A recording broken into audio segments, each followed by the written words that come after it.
Il y avait un jeune homme nommé Samuel. Depuis tout petit, il vivait dans l'ombre des autres. En classe, il connaissait souvent les bonnes réponses, mais la peur de bégayer ou de rougir le clouait au silence. À chaque fois qu'il croisait quelqu'un dans la rue, il baissait les yeux.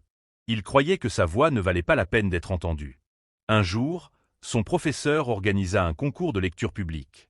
Les élèves devaient lire un texte devant toute l'école. Pour Samuel, rien que l'idée lui donnait des sueurs froides. Il voulut refuser, mais le professeur lui glissa doucement. « Samuel, tu as une voix que personne ne connaît encore. Peut-être qu'elle est exactement ce dont ce monde a besoin. » Intrigué par ces mots, Samuel décida de tenter, mais il avait un plan. Chaque soir, il s'entraînait seul dans sa chambre, d'abord à voix basse, puis de plus en plus fort. Il se mettait devant un miroir, imaginant qu'il s'adressait à des amis, pas à une foule. Il apprit à sourire, même si son cœur battait fort. Le jour J arriva. Ses mains tremblaient, ses jambes semblaient faites de coton. Mais il se rappela une phrase qu'il avait lue, « Le courage, ce n'est pas l'absence de peur, c'est agir malgré elle. » Alors, il fit un pas, puis un autre, et se plaça devant le micro. Au début, sa voix tremblait. Puis, mot après mot, il sentit quelque chose de puissant. Les regards n'étaient pas moqueurs, mais curieux, puis admiratifs. Quand il termina, toute la salle applaudit. Ce jour-là, Samuel comprit que la timidité n'était pas une barrière, mais une porte qu'il fallait oser pousser. Lucas était un jeune homme discret, presque invisible. En cours, il parlait rarement. En soirée, il se tenait toujours près du mur, espérant que personne ne lui poserait de questions. Il rêvait pourtant d'être à l'aise avec les autres, mais il ne savait pas par où commencer. Un soir, en naviguant sur Internet, il tomba sur un article qui disait « La confiance se construit comme un muscle, étape par étape. » Il décida d'essayer. Étape 1. Se connaître. Lucas prit un carnet et écrivit toutes les situations qui le rendaient timide. Parler à un inconnu, prendre la parole en groupe, poser une question. Il comprit que connaître ces « zones rouges » était le premier pas pour les affronter. Étape 2. Commencer petit. Il décida de dire « bonjour » à au moins une personne chaque matin. Au début, sa voix tremblait.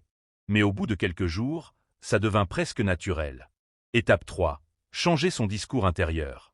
Lucas remplaça ses pensées du type « je vais me ridiculiser » par « j'ai quelque chose d'intéressant à partager ». Chaque soir, il notait une petite victoire dans son carnet. Étape 4. Prendre la parole en terrain sûr. Il s'inscrivit à un club de lecture. Là, il pouvait parler devant des gens bienveillants. La première fois, il bafouilla. Mais tout le monde l'écoutait avec intérêt. Étape 5. Se lancer dans le grand bain. Après plusieurs semaines, Lucas osa poser une question en plein amphi, devant des dizaines de personnes. Son cœur battait vite, mais il réalisa que le monde ne s'était pas écroulé. Au contraire, d'autres vinrent lui parler après. La timidité n'est pas un mur infranchissable, mais une brume qui se dissipe à mesure qu'on avance. Samuel et Lucas ont prouvé que le courage n'est pas l'absence de peur, mais la décision d'agir malgré elle. Peu importe à quel point tu te sens réservé aujourd'hui, chaque petit pas est une victoire. Et un jour, sans même t'en rendre compte, tu regarderas en arrière et tu verras que la personne timide que tu étais appartient au passé.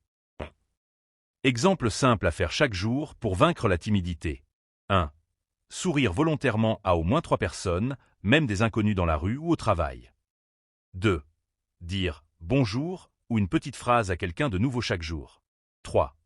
Poser une petite question à un collègue, camarade ou commerçant. Exemple « Comment ça va aujourd'hui ?»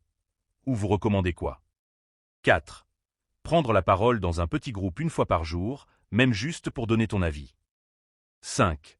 Pratiquer devant un miroir. Raconter ta journée à voix haute, avec un ton clair et assuré. 6.